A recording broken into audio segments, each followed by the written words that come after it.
Quero fazer hoje alguns registros aqui da tribuna do Senado Federal. Primeiro deles, a crise continua à nossa frente. Estamos diante de um quadro de desemprego jamais visto na história do Brasil. A inflação não cede para patamares razoáveis. Os juros continuam exageradamente altos. O déficit da Previdência precisa ser enfrentado. O rombo das contas públicas, que tem com a meta máxima de 170 bilhões de reais, precisa ser enfrentado com muita persistência para que a gente possa buscar o equilíbrio fiscal. Vivemos a crise da saúde, enfim, vivemos um período de altos e baixos. Eu diria que alto mesmo está o desemprego, está o juro, está a inflação, está o dólar, está o déficit fiscal, está a carga tributária, está o juro do cheque especial, está o juro do cartão de crédito, está em alta também a falência das empresas e está embaixo o consumo das pessoas, o crescimento econômico e por aí vai. Não há como não reconhecer que nós estamos vivendo uma crise econômica e política há muito tempo, de algum tempo. E todos os dias fatos novos nos levam a refletir sobre o nosso passado, sobre o nosso presente e sobre o nosso futuro. A grande realidade do momento é que aqueles que estão a nos ouvir lá fora estão ansiosos pela recuperação de um país que vinha num crescimento estratégico importante, com conquistas sociais relevantes e que, efetivamente, de uns anos para cá, essa realidade se alterou profundamente. Bem, quando a crise se instala da forma como se instalou, quando a crise se instala como se instalou no Brasil, evidentemente que surgem as mais variadas ideias, planos e projetos para que efetivamente a gente possa encontrar os caminhos para buscar e para voltar a conquistar o crescimento econômico, gerar emprego, gerar oportunidade e fazer com que o trabalhador brasileiro e a trabalhadora brasileira possa ser respeitado nos seus direitos mais fundamentais já conquistados no Brasil de hoje. E nesse momento, senador Paim, vem em questão também a supressão dos direitos, que agora se debate essa tese, direitos conquistados. E eu, francamente, não posso acreditar nessa hipótese. Eu estou aqui não para suprimir os direitos já conquistados, mas sim para avançar nos direitos que precisam ser avançados. Isso não significa dizer que nós temos que deixar tudo como está. Muito pelo contrário. Eu acho que nós podemos avançar, temos que aprimorar normas, métodos, legislação, flexibilizar determinados processos burocráticos que travam a economia, que dificultam a admissão de pessoas, que acabam por não criar uma segurança jurídica de tal forma que possa proporcionar ao empresário brasileiro o desejo e a oportunidade e a segurança de contratar, de investir para que a gente possa gerar os empregos no Brasil que nós todos precisamos. E um dos maiores problemas que, na minha opinião, nós estamos vivendo hoje no Brasil é a falta de continuidade administrativa. Existem muitas alterações, muitas mudanças, muitos ministros, muitas alterações, e quando isso acontece, os projetos param, não têm andamento, não andam na velocidade que deveriam andar. E os serviços, ao invés de melhorarem, pioram. E nós já estamos com uma carga tributária de quase 40% do PIB, e os serviços oferecidos à população são de péssimas qualidades, razão pela qual nós temos que refletir sobre essa questão aqui no Senado Federal. A rigor mesmo, nós precisamos fazer as reformas essencialmente estruturantes para que o Brasil possa encontrar novamente o caminho da prosperidade e do trabalho. E essas reformas, há muito tempo que eu ouço, e há muito tempo que eu tenho certeza, todos os senadores e senadoras dessa casa discutem e concordam que elas são importantes, elas são fundamentais, elas são essenciais, elas são vitais para o futuro do país, mas, infelizmente, as ditas reformas, elas não avançam. Elas continuam na pauta, elas continuam inerte e, lamentavelmente, o Brasil, ao invés de crescer, o Brasil está caído, está curvado, está ajoelhado diante de uma crise sem precedente na sua história.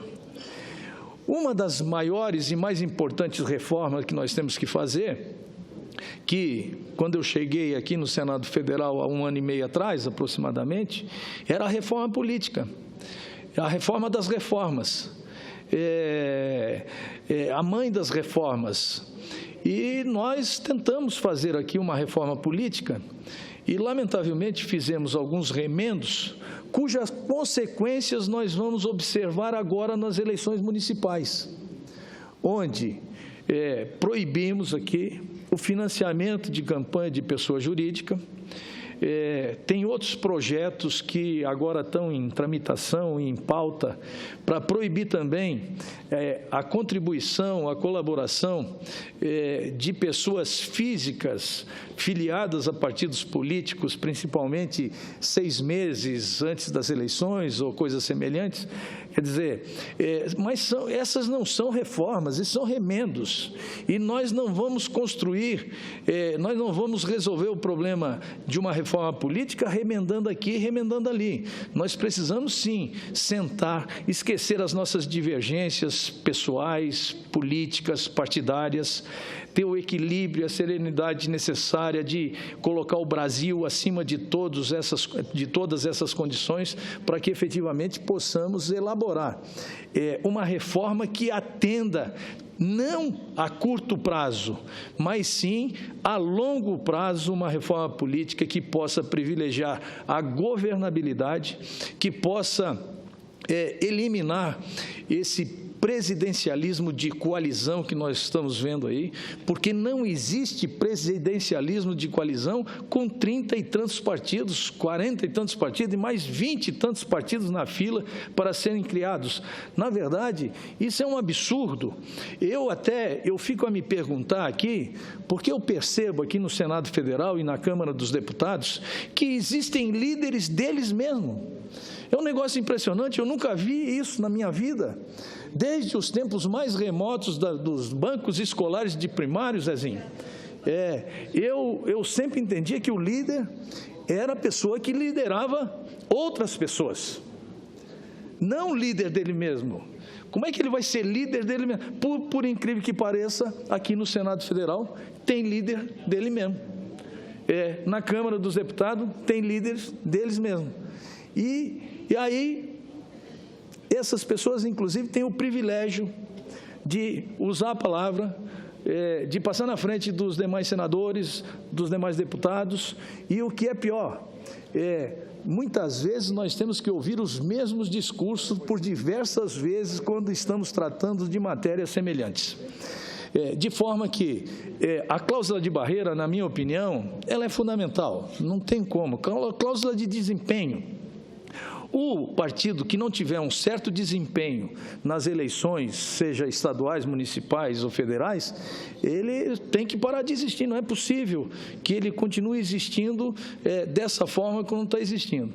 E também o fim das coligações proporcionais, porque, de fato, tem esses partidos pequenos, que são líderes deles mesmos, eles se sustentam na medida que eles façam, na época das eleições, uma coligação com os outros partidos grandes para ressalvar um ou dois ou três candidatos e, com isso, eleger uma representação que não tem a legitimidade e a representatividade que um partido político efetivamente deve ter. De maneira que eu tenho certeza absoluta que o presidente da República, Michel Temer, ele deve estar pensando muito nessa questão, porque realmente a dificuldade da governabilidade ela é muito grande. Outra questão importante e fundamental é a reforma da Previdência. De fato, nós precisamos fazer uma reforma da Previdência. Não tem como não fazer a reforma da Previdência, porque o ano de 2005 nós amargamos um déficit na Previdência de quase 160 bilhões de reais. Isso é dinheiro que o povo brasileiro paga para manter os benefícios da Previdência Social, para pagar os aposentados, para pagar os pensionistas, enfim. Só que é uma matemática que não fecha. Esse dinheiro, ele sai de outras rúbricas, de outras necessidades para subsidiar, vamos dizer assim, a Previdência Social, que, lamentavelmente, apresenta um déficit sem precedente na sua história. Desses 160 bilhões de reais, cerca de 55% é o déficit do setor público, que atende aproximadamente 30 mil trabalhadores. Já concedo com muito prazer uma parte para Vossa Excelência. Eu dizia que cerca de 55% desse déficit da Previdência, ele atende cerca de 30 mil trabalhadores. Mas, pais, meus senhores que estão nos ouvindo pela TV Senado, nos assistindo, que tem outros 45% de 158 bilhões de reais que atende à previdência do setor público. E apenas 1 milhão de trabalhadores do setor público provocam, vamos dizer assim, um déficit ou um rombo na Previdência Social de 45% de 160. Isso deve dar aí uns 70 bilhões aproximadamente, se eu não estou equivocado. Razão pela qual esse assunto é um assunto emergencial, porque se nós resolvermos o problema da Previdência, nós já resolveríamos praticamente todo o rombo fiscal que nós estamos a enfrentar, que é de 170 bilhões de reais. Por isso que se faz tão necessário, não precisa ser matemático, não precisa ser economista, não precisa ter uma inteligência muito elevada para pegar e analisar os dados da execução orçamentária do exercício de 2015 para verificar que a matemática não fecha. A Previdência Social, nós gastamos o ano passado 514 bilhões de reais, enquanto investimos na saúde 93 bilhões de reais, e na educação 88 bilhões de reais. Isso que eu não quero nem levar em consideração aqui, senador Lindenberg, a quem eu vou conceder a parte, a questão dos juros, propriamente dito, que, na minha opinião, é o maior malefício que eu posso observar aqui na execução orçamentária de 2015, e o que é pior, quando nós finalizarmos 2016, essa situação ainda vai ser mais dramática, vai ser mais ampla, vai ser pior. E, lamentavelmente, é a realidade que nós estamos vivendo no momento. Eu, com certeza e com muito prazer, ouço Vossa Excelência. Senador Dário Berg, é um prazer fazer uma parte a Vossa Excelência. Excelência tem sempre falado aqui dos juros, que eu também falo sempre. E nessa discussão sobre o orçamento e sobre o déficit da Previdência, que está aqui um especialista, senador Paulo Paim, sobre a Previdência Social. Na verdade, quando nós discutimos seguridade social, previdência, saúde e assistência social, Quando você vai olhar na Constituição, você vê que não são só os recursos arrecadados da Previdência. Você tem lá, né, senador Paulinho, contribuição social do lucro líquido, você tem COFINS. Qual é o problema porque é deficitário? Porque tiram esse recurso. Tiram esse recurso. Aí a Previdência fica deficitária. Inclusive, nós estamos discutindo a DRU aqui, estão querendo aumentar a desvinculação de receitas de 20% para 30%. Isso vai ter um impacto de mais de 110 bilhões na Previdência. Aí fazem um discurso do déficit da Previdência, quando, na verdade, na Seguridade Social não há déficit. Eu queria até que o senador Paulo Paim depois dissesse os números, que ele tem de cor, esses números. Ele discute isso há mais de 20 anos. Se ajuda, eu direi com alegria aqui então, da esse debate aqui, senador, é uma farsa. A grande questão do país hoje, que nós temos que desmontar, que é essa coisa do rentismo, é estarmos pagando 500 bilhões por ano de juros. Nós temos a maior taxa de juros do mundo. Isso a gente tem que desmontar.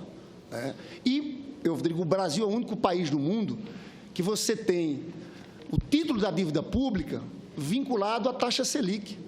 Né? O título da dívida pública vinculado à taxa Selic é para controlar a inflação. E você tem uma pressão, sim, de amplos setores para que a taxa Selic não caia. Eu estou entrando nesse debate para dizer o seguinte: olha, nós vamos resistir a essa reforma da Previdência. Porque o que eu estou vendo no governo do Temer aqui, ele fala que nós estamos com um problema fiscal, mas não toma nenhuma medida para andar de cima. Qual é a proposta de tributar os mais ricos? Ele está trazendo para cá uma PEC que limita os gastos com a inflação, saúde, educação, previdência social. E os juros? Por que não fala de limitar juros? Então, veja bem, o que está por trás desse debate é a disputa dos fundos públicos, do orçamento público. O que acontece, senador Dário Berg, é que em momentos como o que a gente está vendo, em que existe déficit, acaba não sobrando dinheiro para pagar juros. Você tem que sempre rolar os juros. O que eles querem agora é o seguinte: primeiro, o superávit primário. Primeiro, nós vamos pagar os juros, algo em torno de 500 bilhões em a média do período. Paga os 500 bilhões. E o resto vai ter que se virar com o que sobrou. O que está por trás dessa proposta é isso. Então, eu só queria fazer esse reparo, porque não dá para um momento como esse dizer que o problema do Brasil, o problema fiscal do Brasil, é que os benefícios previdenciários são vinculados ao salário mínimo. Isso é uma maldade com o povo mais pobre. 70% dos aposentados brasileiros recebem um salário mínimo.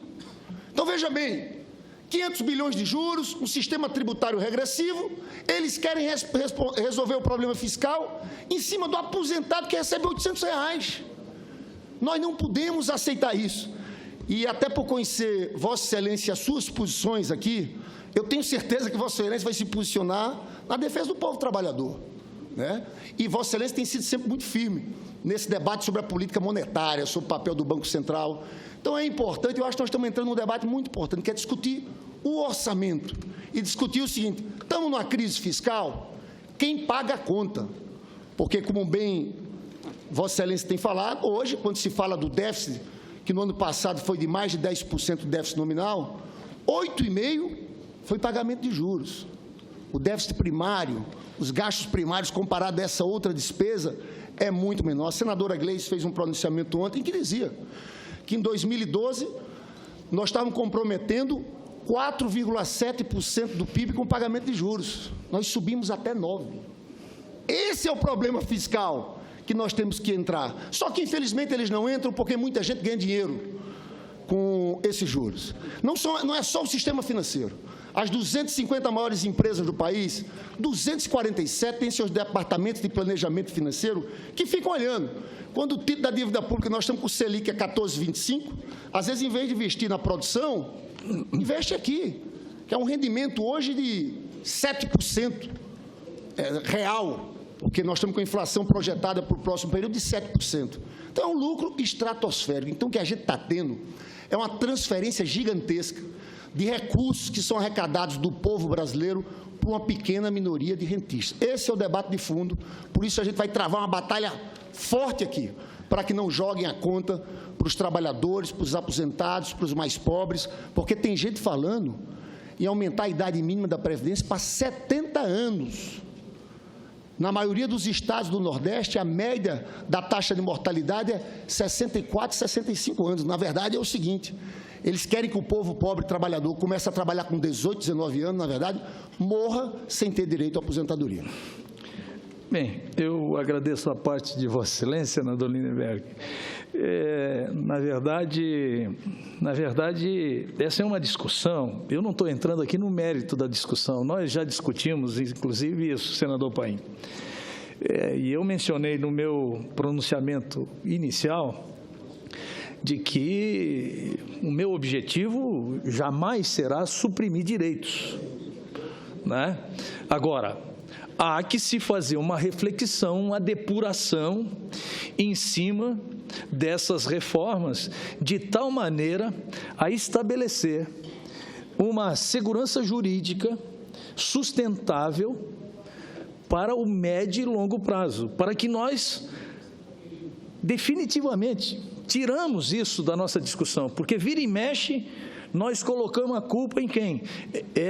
Na Previdência, nos trabalhadores, e aí o senador Lindenberg diz que os mais prejudicados são os que ganham menos e que, na verdade, não é essa a tese. Eu não acredito que seja esse o pensamento de um presidente da República.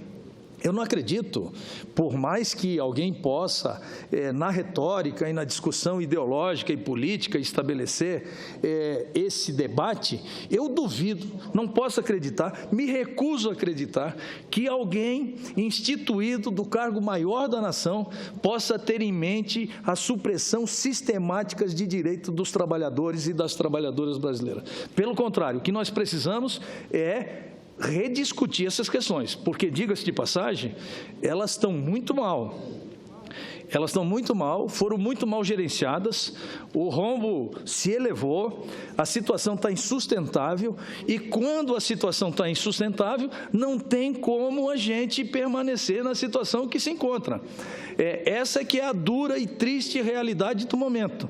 Portanto, eu estou aqui para travar o bom debate, para discutir de forma serena, equilibrada, no sentido não da retórica, mas sim de encontrar os caminhos para que a gente possa resolver o problema do governo e também não suprimir os direitos dos trabalhadores, que, na minha opinião, são sagrados. Bem, além disso, senhor presidente, eu teria mais algumas questões a relatar sobre as outras reformas que são importantes, como reforma tributária, reforma fiscal, a própria reforma trabalhista, o próprio Pacto Federativo, mas quero utilizar os meus últimos 2 minutos que faltam para dizer que ontem nós tivemos aqui 3 ministros em audiências públicas. O ministro da Saúde, o ministro da Educação, o ministro do Planejamento. Eu participei ativamente de 2, porque eu sou membro titular das 2 comissões, a CAIS e a Comissão de Educação. E ouvi atentamente esses 2 ministros. Ontem eu acabei fazendo um pronunciamento aqui, me referindo à questão da saúde. E hoje quero, em breves palavras aqui, me referir, fazer uma referência e uma breve reflexão a respeito da educação.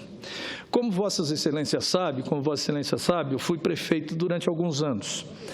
E na educação eu segui uma receita simples: salários em dia, aumento real de salário, valorização do professor, de tal maneira a garantir o futuro do aluno. Consequência disso, senador Paim, Florianópolis, a cidade que eu administrei por 8 anos consecutivos, além de nós fazermos mais salas de aula do que todos os governos anteriores juntos fizeram, e olha que Florianópolis vai completar 400 anos nos próximos anos, não é um município que nasceu ontem. Presta só atenção, o negócio é impressionante. Isso significa dizer que, lamentavelmente, pessoas que tiveram oportunidade de fazer, não fizeram. E outras pessoas tiveram que fazer mais do que aquilo que estava até ao seu alcance para que pudesse atender as nossas crianças, para que elas pudessem estar todas nas escolas, para que os adultos e os jovens pudessem ter a oportunidade de estudar não no tempo real que deveriam, mas tivessem uma oportunidade. E nós duplicamos, mais do que duplicamos a vagas em creches em período integral. Se fosse meio período, nós tínhamos, em 8 anos, multiplicado por 4 as vagas de creche em período integral. Com isso, nós tivemos que, quando eu era prefeito, ampliar o índice de aplicação na educação, que pela legislação federal é de 25%, nós passamos a operar com mais de 30%. Consequência disso, senhoras e senhores senadores, as metas do Plano Nacional da Educação foram atingidas em Florianópolis 10 anos antes do que a meta estabelecida pelo governo federal. Isso sim é estabelecer prioridade. Isso sim é atender as pessoas no tempo e na necessidade que elas precisam ser atendidas. Porque vai chegar um tempo em Florianópolis que você não vai precisar mais aplicar os 30%. Você vai poder aplicar menos de 30% e vai atender às necessidades. Mas, em determinado momento, para colocar todas as crianças na escola, para colocar todos os jovens e adultos na escola, para erradicar o analfabetismo, para avançar, para prosperar, para crescer, para colocar a educação como a prioridade das prioridades, efetivamente, foi o que foi feito e os índices estão aí para nós comemorarmos, e o plano de metas, como eu falei, foi alcançado substancialmente muito antes do tempo estabelecido pelo governo federal. Pois muito bem, uma das questões, que eu sei que é polêmico, mas que merece uma certa reflexão, é só para ter uma reflexão a respeito do assunto. Hoje, as nossas crianças e os nossos jovens, os mais pobres, principalmente, eles no estudo fundamental, no estudo básico, eles estudam em escola pública. E as crianças mais da classe média, mais ricas, mais abastadas, eles estudam em escola privada. Bem, quando chega no ensino superior, nas universidades, essa lógica se inverte. Os ricos vão para a universidade pública e os pobres vão para a universidade privada. Ora, essa foi uma pergunta que eu fiz ao ministro e, evidentemente, que o ministro não quis entrar no mérito da questão, mas esse é um assunto que nós precisamos refletir também.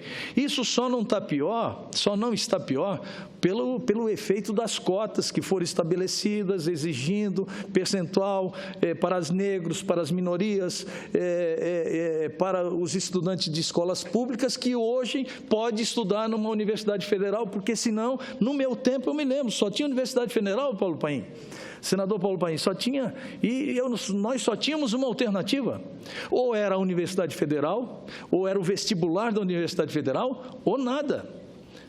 Hoje nós temos outras alternativas, e que daí temos o FIES, temos etc. e tal, são programas que são fundamentais para garantir aos nossos jovens o ensino superior.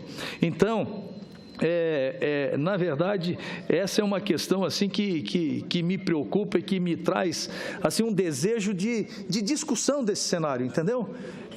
Porque eu acho que todas essas questões, elas merecem uma certa reflexão. E outro questionamento e último que fiz ao ministro, estava relacionado às boas práticas.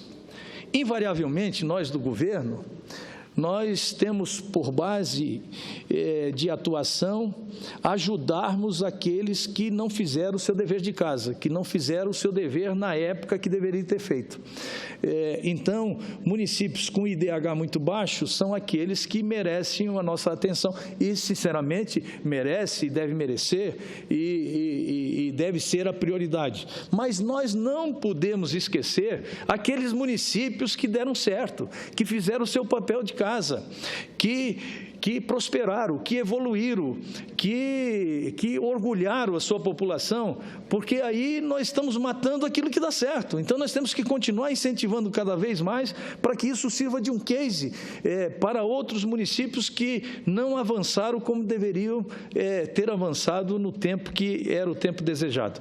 Portanto, era isso, senhor presidente, eu agradeço a Vossa Excelência, os temas que eu queria deixar para reflexão e para futuro futuros embates e debates aqui no Senado Federal. E eu vou ficando por aqui, agradecendo mais uma vez a benevolência de Vossa Excelência. Muito obrigado.